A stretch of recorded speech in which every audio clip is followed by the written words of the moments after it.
Welcome back, everybody, to Down to Earth with me, Christian Harloff. Thanks for joining me here today on the show. If you're brand new to the channel, you've never been here before, holy moly, we're almost at 20,000 subscribers. We got there. We're almost there. So we hope that you will join us and be part of this if you want to get Monday through Friday UAP news. We try to go through all the stuff going on in the UAP phenomenon and the latest story. We go through, we pick it out, we go, we think that's the one we should talk about today because it seems like it's the one people should know about. And this is very true with this post. AARO, you know them. They've been in the news. They just dropped a file on Kona Blue. Now, if you've also been following my channel, you got to understand something. I'm a new person to this whole thing. So you're not going to go, this is the guy that knows everything about Kona Blue. You would have told me this was a trip to Hawaii with somebody playing a great song on the way there, first class, get your Kona Blue trip. Fine, I would have bought it, but it's not. It's something way more serious, and it's something that has been hinted at. It is something that has been George Knapp and James Katsky hinted at this at a program that or a report that they put out. And inside of this is some stuff that, again, blows your mind when it comes to, if you're familiar with what remote viewing is, if you're following the idea of how consciousness and what humans can really do with consciousness, and the idea of potentially using consciousness to steer planes. It's stuff that, again, if you didn't follow this kind of stuff, you'd be like, well, that's great. That's a great thing Christopher Nolan came up with in his new movie. But this fact that AARO's putting out a report, that in this report this is actual stuff that validates those claims, and they were studying and potentially doing this, and this wasn't leaked. AARO released this. It was like I don't know, it's a 65-page. I don't know, but don't worry. You're like, well, what the hell am I listening to you for? You don't know anything about this. Exactly. I got Pavel in here with me today to talk about this as well, because I have to ask him questions about it, because he sent me 2 pictures from this large report, and I'm going to do 2 of them. And here's one of them right now. Okay, this is from the unclassified document. Now it says, as an initial study, focus capabilities on all known hotspots, locations with repeated, frequent reports of activity.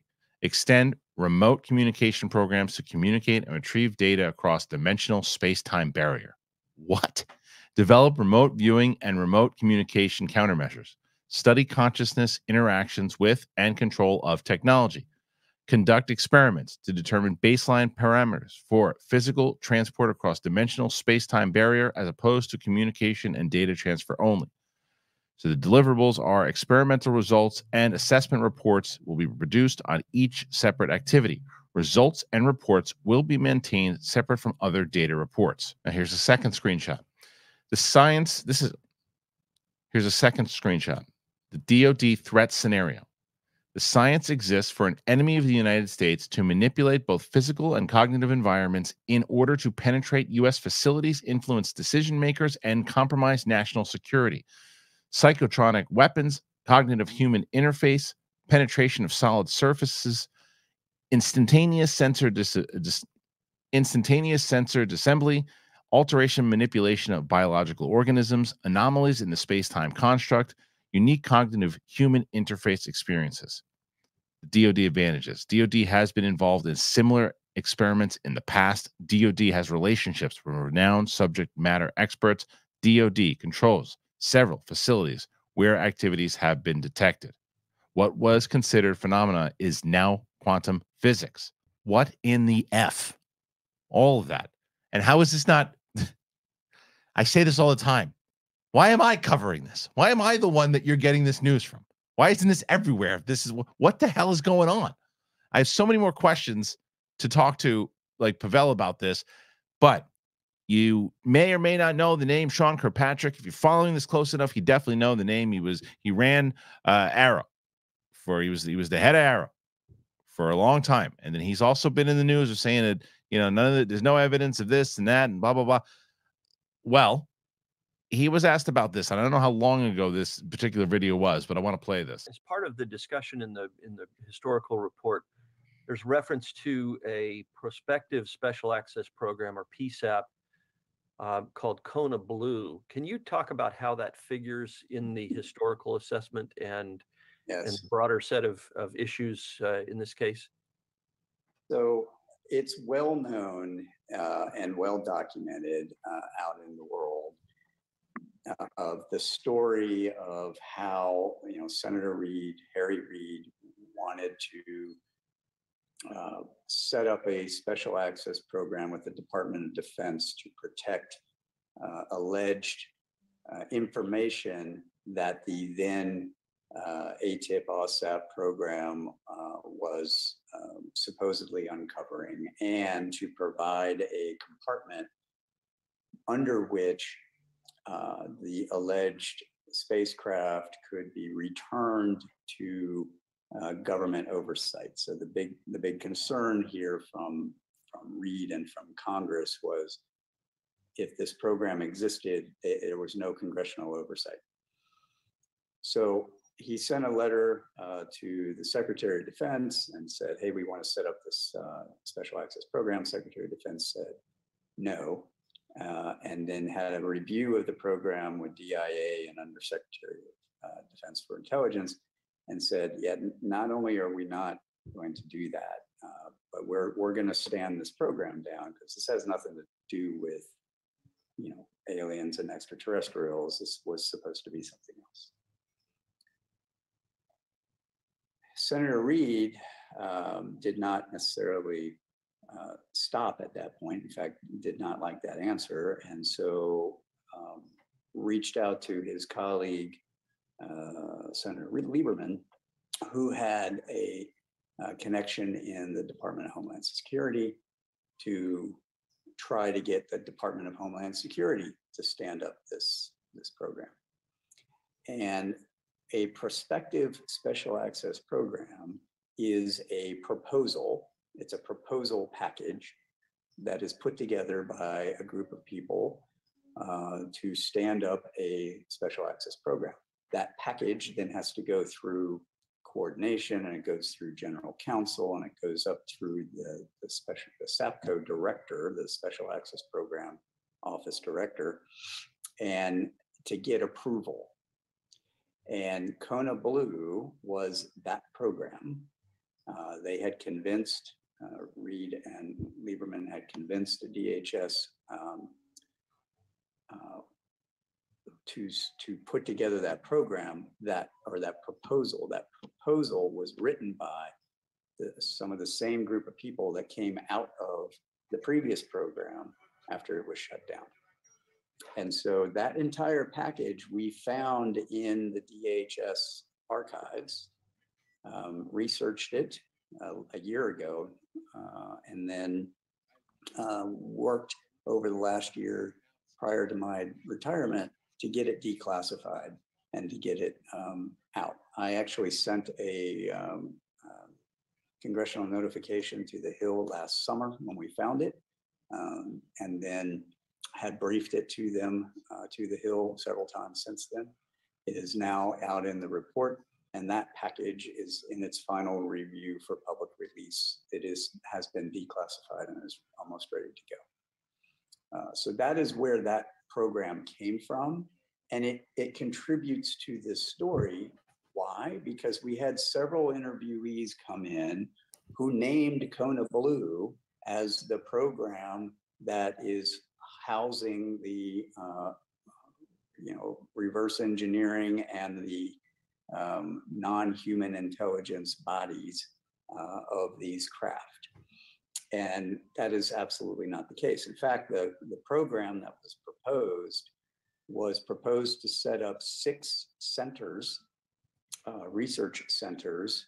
One was consciousness, one was technology, one was propulsion. I don't remember what the other two or three were. And they were all going to be run by the existing contractor. So I think that will be in the program plan when that comes out, and everybody will have that.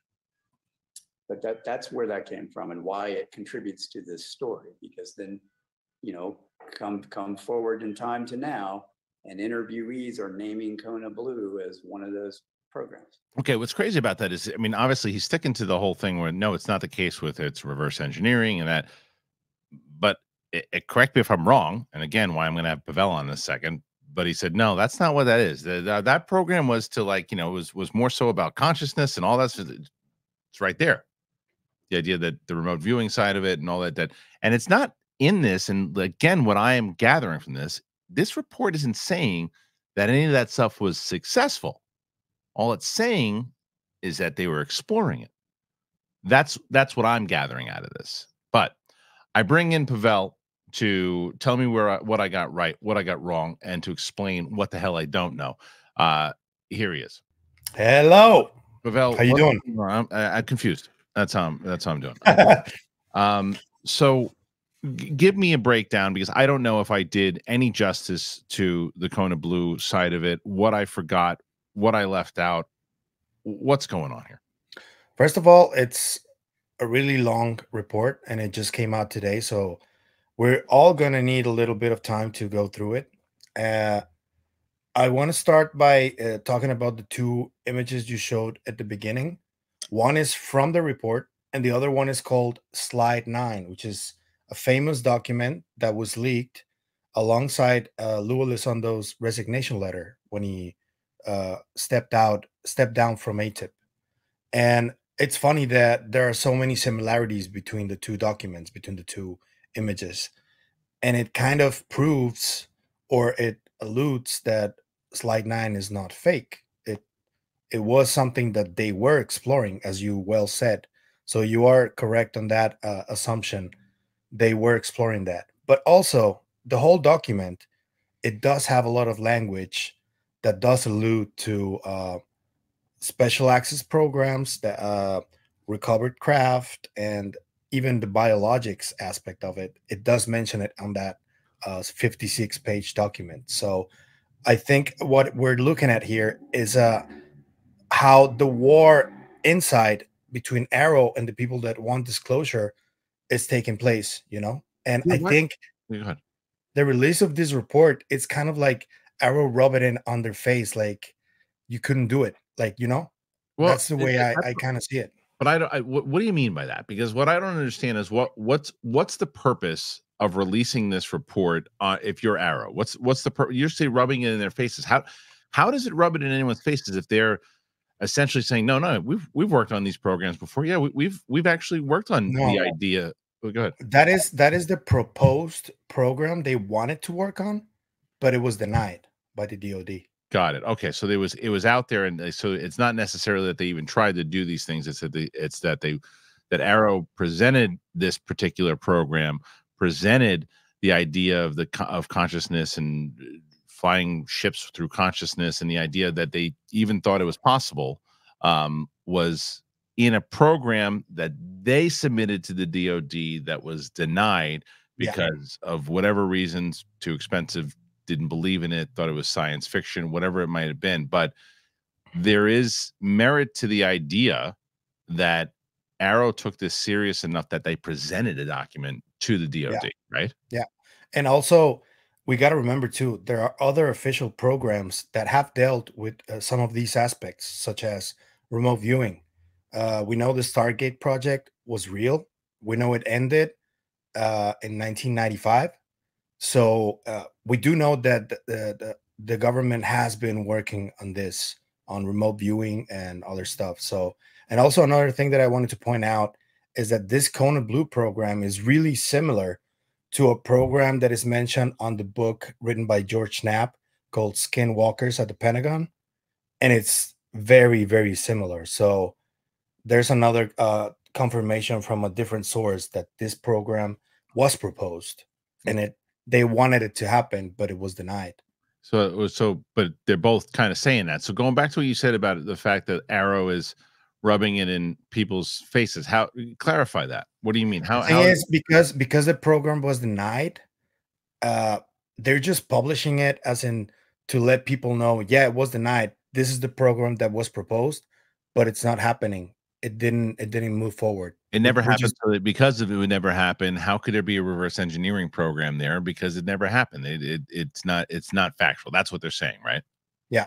And it's also kind of like a double-edged sword, because I do think that they are revealing some stuff that it doesn't leave them in a good place. Yeah. Arrow, I mean, because there's the language in there. It's just as surprising as the UAPDA language that I read for the first time. I was like, I can't believe they're using this language. And this report is very similar. It gave me a similar like impression and reaction to it, you know? What's the strategy overall for this though, too, besides just rubbing it in someone's face? Because like you said, even so, it still gets people going, whoa, they just released that this thing was actually presented to the DoD, and gets people talking about it, and gets the idea of this consciousness, and the fact, like I said before, the fact that they thought it was serious enough that they took it to the DoD.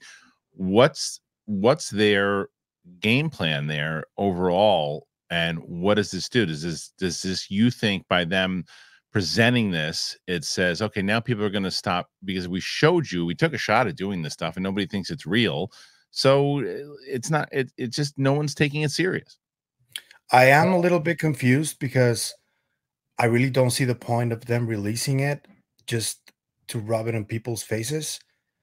I am confused there. I don't know why they did it, because it is gonna get us talking about it for weeks, if not months, due to this language that they're using. So the story is gonna keep moving forward throughout the week, and I think we are gonna want to look at the big wig in the UFO community to see what they have, the information they have that they can share after this was released. Because remember, we got a skiff meeting tomorrow between Right. AARO and Congress people, and we don't know what's going to happen there, especially with this report coming out. They're going to ask questions about the report. I mean, I'm sure that they will, but as you know, as we know, as most of the Congress people that have talked about this don't think anything realistic is or monumental is going to come out of this thing. They don't think that they're going to get any information out of it, because if this is a plan, and if you, I mean, because again, I don't know. I try to take a view of like, look, we don't know who's telling the truth. We don't know who's telling fibs, but Sean Kirkpatrick, just even that in that interview, first of all, is about as exciting as watching, goats chew grass. Did you catch his smirk before he started talking? He was like, I just, that was he just reminds me of Weaselton from the Frozen. yeah, yeah, But that's I don't. true. It could come out at the very end of all this that he was telling the truth. I don't know. I'm just telling you Yeah. that to me, he just reads dishonest, and he reads boring, and he reads like he's just reading something someone gave him to talk about. Yeah. And I could be wrong about that. I don't know, but it's just the way it reads to me when I hear him talking. It's just like, hey, we need the spokesperson to read what we wrote. We'll give it to Sean. He'll do it. And that's what it feels like. And it feels like in that every time the guy talks, it just feels like that. But I don't know. Nonetheless, I don't. It just goes back to what we were talking about a few weeks ago with the other thing, the Havana syndrome. I don't fully comprehend all of this. And this is why. So why do you report on it if you don't know everything about it? Because I'm asking questions. You want four people who've been studying this for years. You've come to the wrong channel. If you want someone who's going to be like, what the hell is this now? Then you've come to the right channel, because I don't know what the hell it is. I'm trying to figure it out. This is why I bring Pavel on. And we also encourage people who know about this to, if they like what we're doing here, to comment and educate us. That's also what we want, because we want people to be involved in the conversation. So and we have been getting a lot of that, especially in the last few videos. There's people who have been, and this is the other thing to make. This is what I like about this audience that's been paying on this channel, is that we get an array of a lot of different people who have either been following this subject for a few days or many years. I get comments all the time from people who've been following this for 40, 50 years. And it humbles me every time that I see that comment. So if you know a lot about this report, please write it in the comments. Please have a discussion. This isn't just like, I love the comments that come in and say, hey, really enjoy your videos and what you're doing. Please write those as well. But I really enjoy seeing the conversation inside of here, because this is a very important topic, why we do this in the first place. So the more you know about this stuff, let us know. Exactly. Pavel, thanks for joining me here today. Like you said, we'll probably be back tomorrow to talk about if we get any information about that skiff. I think that it's important to talk about the ATIP story because it was confirmed that Elizondo did run that program in this report. So, and as you know, if you don't, I'll tell you, Elizondo has been getting a lot of criticism. A lot of people have been doubting that he was running ATIP, and this confirms that ATIP is real. It existed. So I think that's a good topic for a different video. Aren't there like debunkers or naysayers out there who have come out and publicly said that he didn't run that program? Yeah, there are. And have they come out and said, okay, we were wrong? Because that's I don't think the bunkers have the capacity to say I'm wrong. but I will also do the flip side of that, where I don't think that sometimes, and I will say it, that I've seen it, that you get this like on the softer side of that, where we're getting stuff in January. There's going to be some big news in January, and nothing comes in January. So there's just as much of that kind of, sometimes you're getting false promises or false hope, or people are just pushing an agenda on the other side also. But I would like to see people, this is the whole point of why I want to do this, is that I want to see people go, oh, you know what? I was wrong. He did that. I was wrong. He did do that. Or, you know what? I was wrong. I thought that this actually was a thing that proved what I saw in the sky was, but it turned out it was a balloon.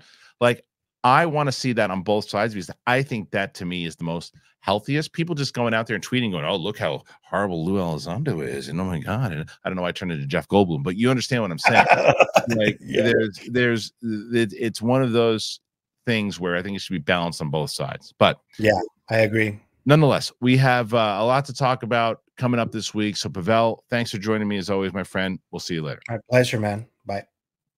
Okay, so for you guys, as I said with Pavel, make sure you throw those comments in there. If you didn't know, we do a weekly podcast, weekly show, UAP Tuesdays, on my main channel, which is just my name, Christian Harloff. We just dropped an episode this morning, and it was about the fact that we don't know why that the UAPs are so attracted to nuclear energy. Why is that? There was a big article that came out explaining, I think it's from The Hill, that went over and broke that down. Myself and Mark Riley, we covered that. We talked more about Tim Gallaudet. We talked more about James Fox's comments. It was a more hour and 20-minute conversation. So if you want that more long-form stuff, head on over there and subscribe to that channel. But this is the channel. If you want the Monday through Friday daily news, click that button. Thanks to Pavel. Thank you to you guys. We'll see you tomorrow.